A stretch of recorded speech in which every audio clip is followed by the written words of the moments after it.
Furry drama, like most dramas on the internet, can be a tiring thing to look into without a guide by your side. What makes furry drama worse to some is being an outsider to the community. Those who aren't acquainted with how some of the circles in our fandom work, as some parts of the fandom think and act differently from others. That's just what happens when you have a gathering so large that just the word gathering is doing the fandom's size a disservice. But the larger and more diverse a group becomes, the more likely members will begin to have clashing opinions. Some might not agree with the way that others handle things, and that's okay. The fandom essentially being this social mixing pot has attributed to its growth in size. Could you imagine if the furry fandom was just this immense echo chamber where we all thought the same thoughts? This would be one of the most boring hobby spots you could think of. Everyone would just be a reskin of the same wolf or fox persona base. The creativity and mixing of different ideas is what brings some to the fandom in the first place. However, that isn't to say that the mix of ideas only brings positives. You see, when multiple walks of life and thought come together, some thoughts might not mix too well. Sometimes these collisions can cause such a ripple effect or happen so often that it becomes a fandom talking point, resulting in what's commonly referred to as drama. Now, anyone who's been in the fandom long enough has more than likely seen their share of drama. Being a furry for about 6 years myself, I've seen quite a lot go down in the realm of drama. It doesn't happen as often as most say it does, but it's getting there. Problems and disagreements get broadcasted so often in the fandom that it can be kinda hard to keep track of what's serious business and what's severely petty. That's to say that drama is such a common occurrence here that people have created wheels, growing more and more aware of the fact that time is just a flat repeating circle, yet not really being able to prevent that cycle from continuing. I mean, how would you? The only way the cycle could be broken is if everyone in the fandom had the same beliefs when it came to every issue and we purged out anyone who was different. Kinda like eugenics. So naturally, rather than trying to prevent drama from occurring ourselves, the more logical solution would be to create our own, more accurate, furry discourse wheel, so that others in and out of the fandom can have a better idea as to the cycle of drama our community often falls to. There will probably be smaller categories I miss, but the ones I'll describe in this video are the ones I find most recently prevalent in the fandom. Along with a basic description, I'll also be providing examples as well as my own personal take when it comes to these separate categories of furry drama. So with these stage sets, let's get into the first circle of furry drama hell. As sure as there will be a furry convention, there lies the probability of controversy. Furry conventions can be described as the fandom manifesting itself into reality for a few days at a time.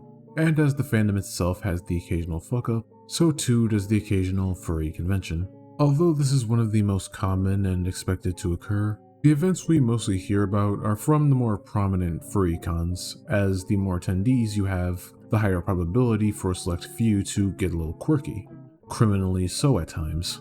You could be the Midwest Fur Fest attendee who recorded 2 random people fucking in their hotel room without their consent in December of 2021. Or the organizer of a pizza party specializing in ranch dressing at BLFC of the same year. You could also be free-for-all. There's nothing after that. That's the whole sentence. There is also the controversy going on with MFF 2022, where hotel rooms are hard to come across to the point that some are being raffled off for the con.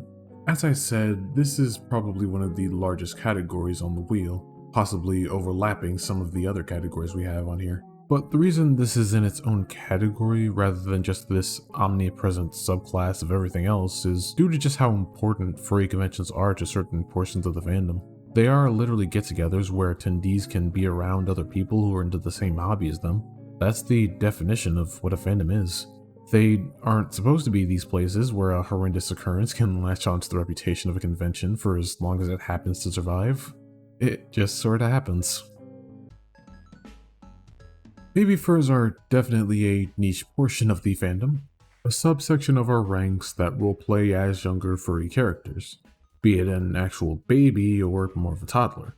To some, just the concept of this is enough to unease a person to the point of wanting to announce that they'd rather not commune with the subgroup.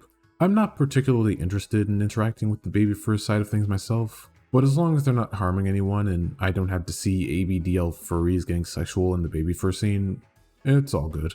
But safe to say, when something goes viral, it will probably find its way outside of its intended audience, much like a hyper-pop Babyfurs song that would make the rounds on Twitter in 2021. Fight at the playground.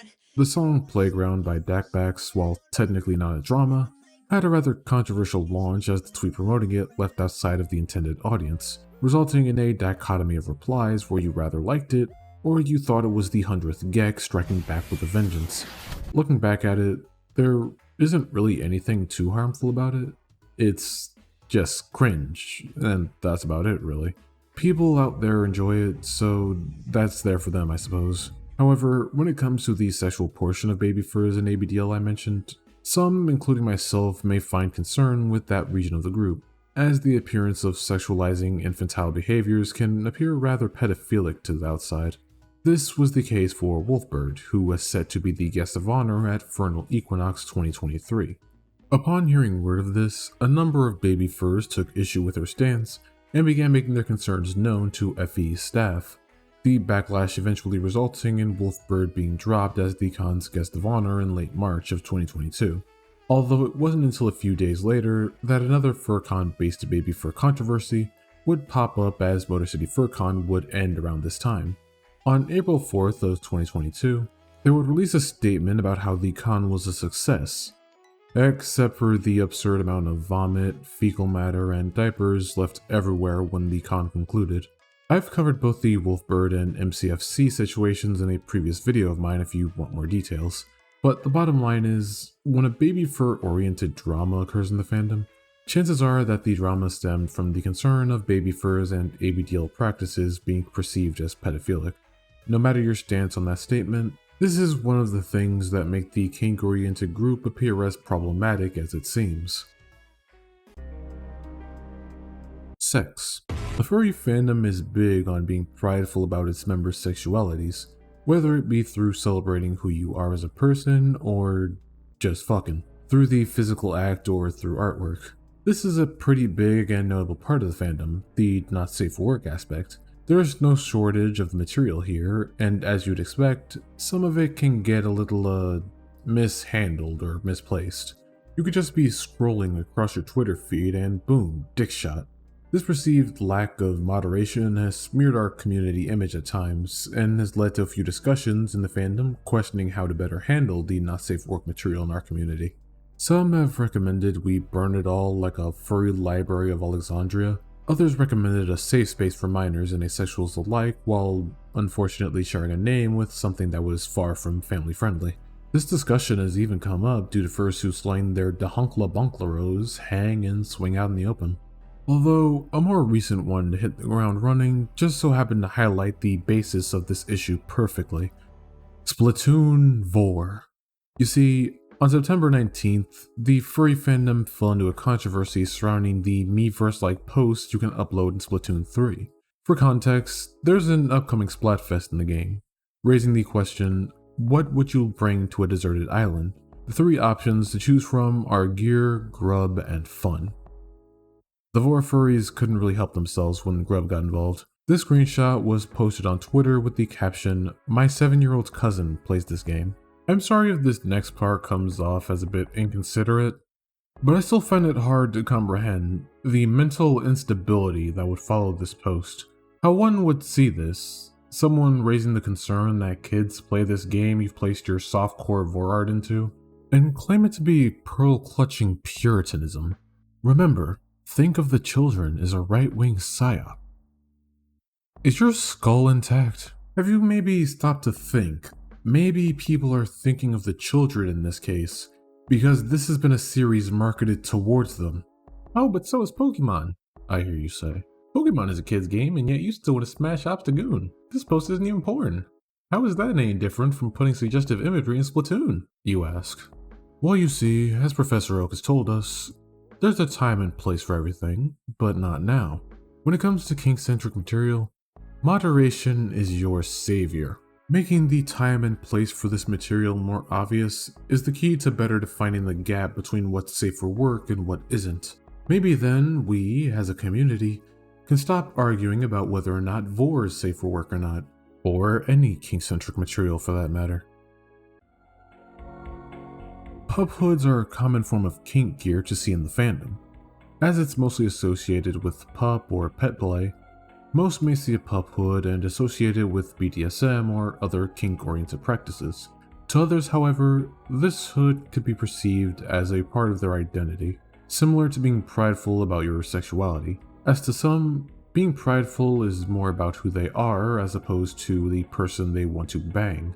As such, the fandom finds itself in a standoff as to whether or not pup hoods should be allowed in safe workspaces. However, I wouldn't personally say that pup hoods are a purely safe work article of clothing. As I've said, pup hoods have a heavy connection to kink play. Most see a pup hood and immediately think pup play, BDSM. It would be similar to going out in public while wearing a leash. It isn't not safe for work to wear it in public, but the kinky connotation behind wearing it is definitely not safe for work either. It's this social gray area that pup hoods find themselves in that results in the occasional drama we see revolving around them, much like when Bark adopted a policy surrounding the usage of pup hoods. In February of 2022, the furry social app Bark would address a situation involving photos where users wearing puppy gear were being moved to their After Dark profiles. The synopsis they would give for these actions read as, "The reason is that we consider puppy gear fetish gear, and thus After Dark. We understand that it can be worn in a non-fetish way, but currently we will treat all photos the same. This will result in backlash towards the decision, as to some, wearing a pup hood was no more or less sexual than wearing a fursuit. To some, puppy is their furry identity, meaning that pup isn't a fetish, although saying that from an AD pup account does kinda undermine the point a bit. The argument that was mostly presented was that wearing a pup hood was pretty much the same thing as wearing a fursuit, and that wearing it was about as sexual as simply wearing a fursuit. Personally, I don't agree, even if people chose to pull the age-old furry fandom started as a sexual thing argument. If you have to claim that furries started out sexual, so it's okay for this totally not sexual item to be shown off publicly, that's kind of a self-defeating argument. But regardless of my own take, the logic used in the initial posts could have been worded better, but they would later point out that this position wasn't final and apologize for their wording in the initial tweets as they would think over the policy some more. Nothing more appears to have been updated publicly on that matter as far as I'm aware, but Bark won't be the last to find themselves in the middle of this constant debate. Clout can cloud the judgment of many when it comes to carrying out an idea. Sometimes, the promise of standing in the limelight can lead some to stretch the truth a bit in order to draw in more appeal. It's something that storytellers and comedians have done time and time again to make their stories more alluring or comedic. The art of technical falsification has aided many in the fields I just mentioned, but bending the truth can sometimes be detrimental. Obviously, that being in situations where the account of what actually happened is crucial. An example of where you'd want to tell the truth could be if workplace harassment were to arise, on your first day there specifically. I've already talked about Echo Fade's situation in my previous video on cancel culture, so I'll give you a brief synopsis as well as a small bit of info that caught my eye. So, on August 30th, Echo Fade would post a tweet detailing the first day of a hostile work environment, even getting physically assaulted. But it would turn out that this event was falsified, as the note he claimed was left on his car struck a close match of other examples of his own handwriting. Getting caught out in this lie, he would post a snarky tweet, delete the original post, delete the snarky tweet, and then private his account. Because evidence pointed in favor of him lying about the ordeal, and this was the response he decided to give following the rise in skepticism, naturally he shot himself in the foot, resulting in the news of him lying becoming a widespreading drama. However, it wasn't until he unprivated that I noticed another response from him concerning the situation, as well as a detail that only made me further question the validity in the original statement. He says, "Real talk. My work situation did happen, and the fact I'm getting harassed by furries and other people on my social media is very toxic. I'm going to private this account until it blows over. I just start working my old job temporarily and looking for my medical career.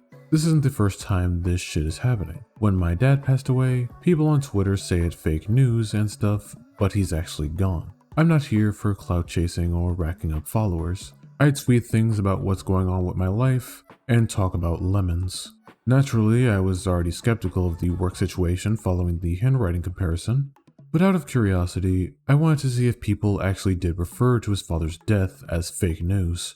And through a search of his tweets, I would simply come across 2 tweets of notice. One where he had announced his father's passing, and another announcing the GoFundMe for his funeral. Out of the 48 replies to the first tweet, all I could find was nothing but condolences. Knowing this now, some might see this as an attempt to farm empathy, but I have a theory concerning this. You see, a few days after announcing his father's passing, the furry esport group Furtastic would disband their Fortnite team. This wouldn't result in any fallout immediately. That would start when Echo tweeted out, "Glad I got rid of shit players." This would start a squabble that pretty much had been lost to time by now, essentially amounting to a disappointment in Echo's lack of professionalism. Now, all that exposition was to say that I couldn't find anyone saying that Echo's dad's passing was faked, but rather a controversy that occurred near the same time of this. So, Echo either combined the 2 events in his mind, or he just told another white lie in an attempt to score brownie points from the anti-cancel culture crowd. This assumption based on the many anti-furry toxicity retweets that would follow this statement. Either way, I tell you this to say that clout and ignorance go hand in hand. Usually when an act is hastily done and doesn't have everything connected in the way that it should, chances are the act is being driven by a desire to be in the limelight for just a few moments. This can lead some into committing the most morally questionable things you can think of. Another darker example happening quite recently. There had been a recent case where a furry had attempted to take their own life, going off the grid for a number of days as a result of this. During that gap in activity, many friends of this user were attempting to reach out to him in any way they could, mentioning his account, asking others to try contacting him, anything they could do in their power to ensure that they were still alive. Of this group was a user by the name of Seabreaker9. Multiple tweets from Seabreaker would show them mentioning the user over and over, telling how hearing about the potential loss was affecting him, describing a mental breakdown after hearing the information during class. After blaming himself for not hearing the news sooner, he would tweet out, "I'm done. I'm finished with seeing everybody I care about hurt or kill themselves. It's my turn now." Now, this was posted on September 8th. The next day, September 9th, Seabreaker would post, "I fucking lived. I'm a bit angry with my parents after they saved me from dying, but I can't do anything now. I had to use my belt to hold down the gauze because the bandages came undone on the ride home. I'm gonna try to rest now, but I want you all to know I'm back." Let me recap what went on after that tweet. In the span of less than a day, he attempted to take his own life by shooting himself point blank, probably with a shotgun as he mentions the use of buckshot, was driven to the hospital by his parents as he's bleeding out, was poorly medically treated as he says there was still buckshot left inside him and that the stitches were coming undone, and was just released by the hospital, free to go and everything in under 24 hours. Released in a suicidal state with what's essentially a small bullet still lodged against his heart. Yep, seems fucking logical to me. This is essentially the darker side of this drama spectrum. The cries for either attention after seeing someone else get attention after doing something specific, or a cry for help to combat whatever feeling of crippling loneliness that may be festering away at you, telling you that internet likes and clout will be what makes the loneliness go away. Something that couldn't be any farther from the truth. If there's anything to take away from this category of drama, whether it's to get popularity or to feel that someone cares about you through garnering as many online interactions as you can, is that there's a lot of people willing to lie on the internet. Everything said online should most certainly be taken with a grain of salt. If there's one thing furries hate more than anything, it's corporations. Corporations that try to make bank off of whatever's trendy at the time through some kind of gimmick, usually defaulting to the funny haha tweets you see on their brand accounts. From Wendy's to Radio Shack, they are everywhere. A lot of Twitter users are tired of the brand account gimmicks already, but furries in particular have had personal beefs with a few of them.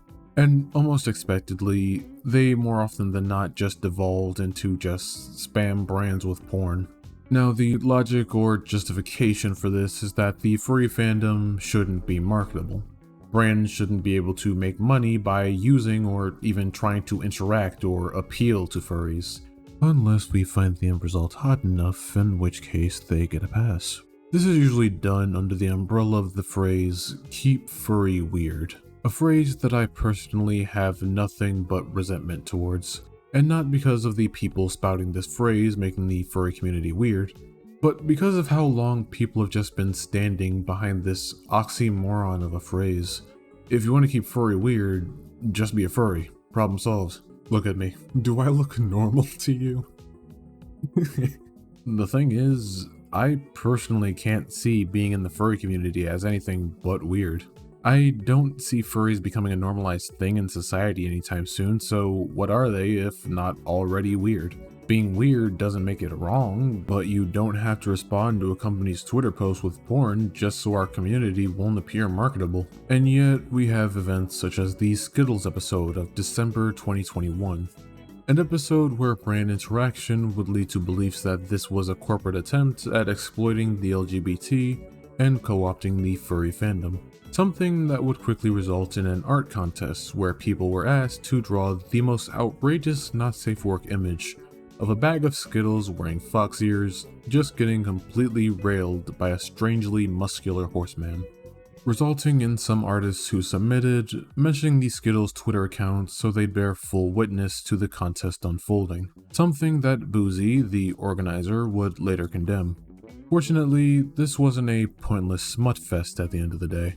The initial $5 prize pool pitched at the start would instead become $10,000 being sent to the organization Slave Free Chocolate, an ironic silver lining to the horse sausage fest given the ethic violating past of Skittles' parent company, Mars. However, not every furry fandom stand against corporations can attain such a positive end result. Much like the Skittles situation, the Spanish KFC Twitter made a tweet pertaining to furries. You know, the Spanish KFC Twitter page where all they do is post memes about their chicken. It's clearly being done as a form of advertising, but in reality it really just makes me want to go eat some Popeyes instead. Yeah, they made a furry meme to hop onto a TikTok trend bandwagon and advertise the brand. And I can assume they did this by going to Google Images, searching fursuit, and getting one of the first images they could. The actual fursuiter actually replied to the tweet jokingly, though granted this isn't the first time she had a fursuit plopped somewhere due to the ease of searching furry on Google search. Regardless, the person directly affected by the tweet appeared to take it on the chin. So why am I talking about this? Well, you see, the brands were getting a bit too comfortable with furries existing. So naturally, members of the fandom took it upon themselves to spam this tweet's replies with furry porn. And not the vanilla shit either. We're talking inflation, we're talking vor, we're talking furries fucking airplanes, my guy. It was nuts. In fact, there were nuts. Every other image. Jokes aside, this is the saddest rally cry I have ever witnessed. A brand Twitter known for making dumb memes makes a joke about furries and people's first instinct was to open up the homework folder. That's not even mentioning the fact that the Twitter account seemed pretty much unfazed by this. If anything, this unintentional publicity stunt just put this million-follower account on the map even more. Hell, I don't actually give a shit. Gay or not, you're all just a bunch of big old money mouths walking around, talking and eating. And that's not even getting into the hypocrisy of it all.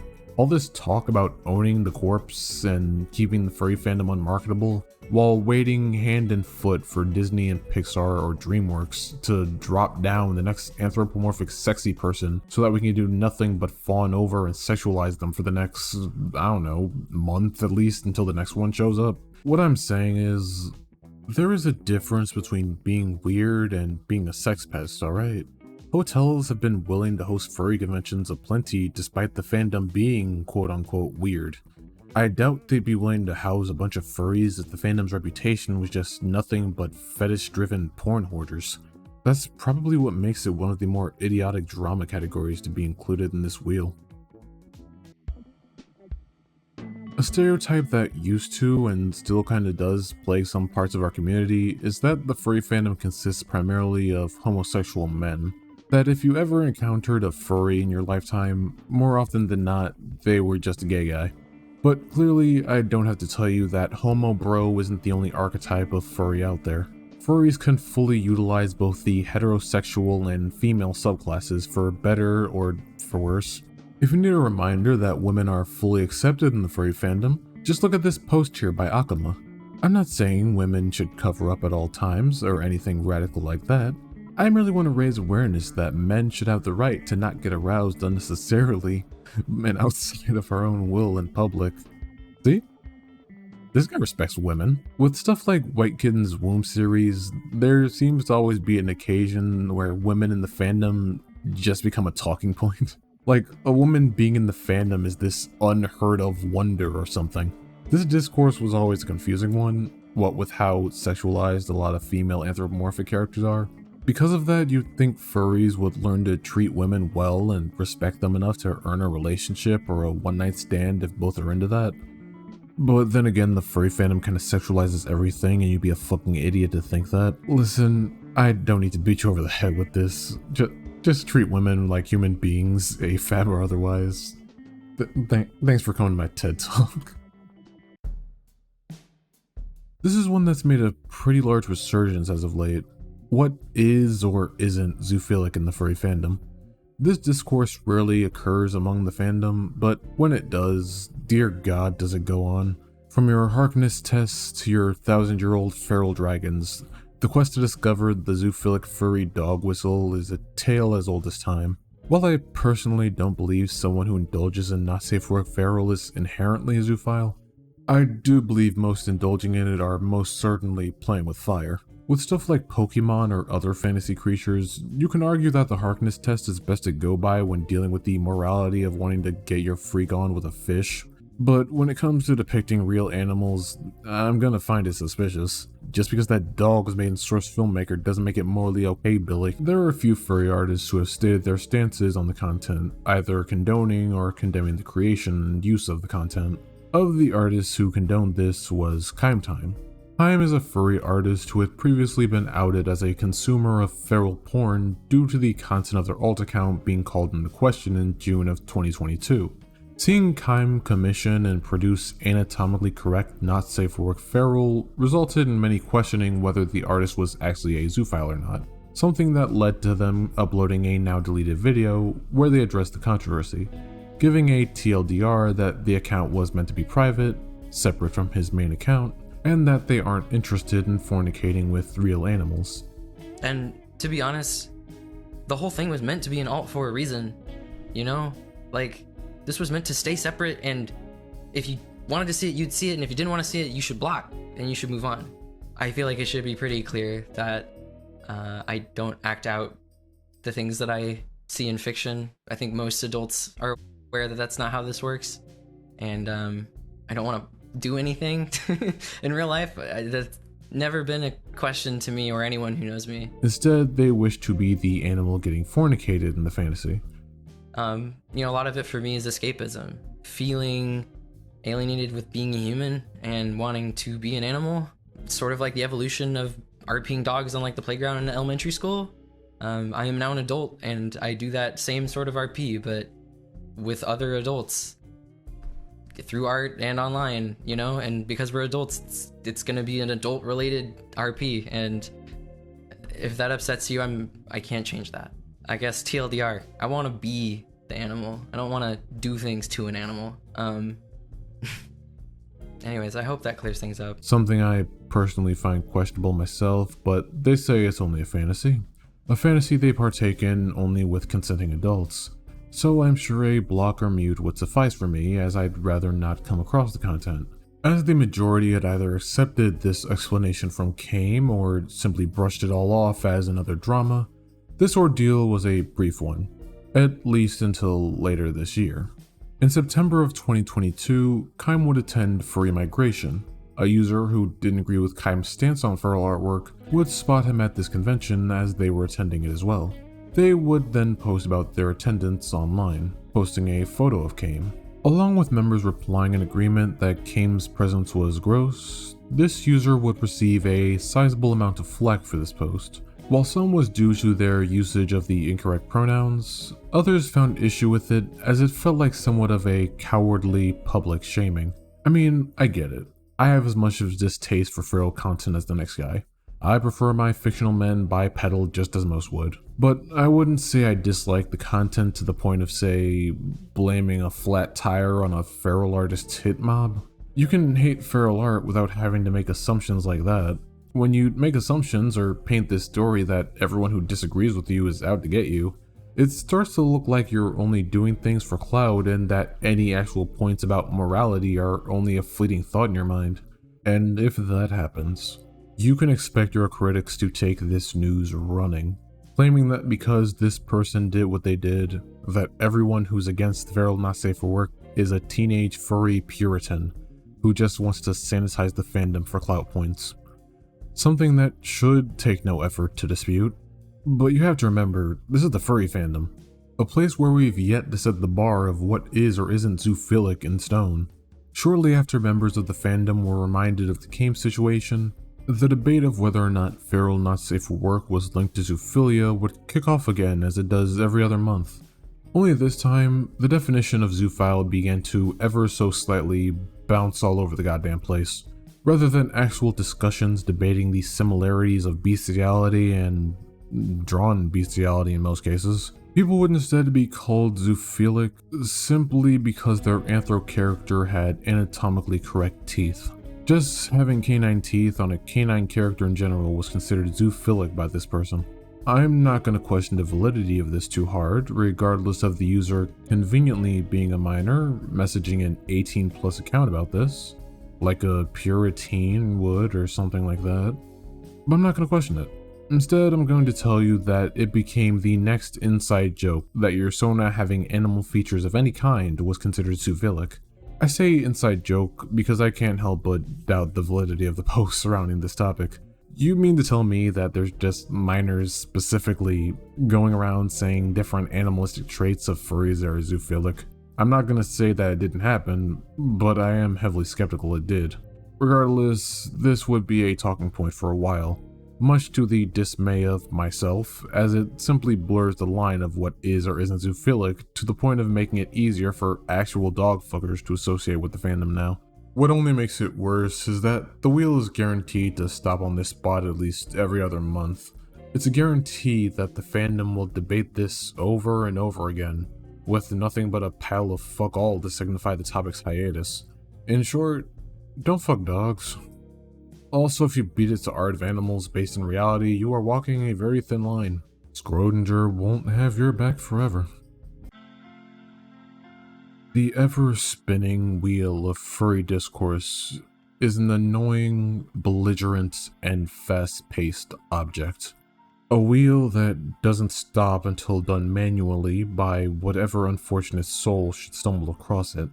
There's not even a concrete way of telling where it'll be stopped next. Aim for a specific controversy all you'd like. You might get it, you might not.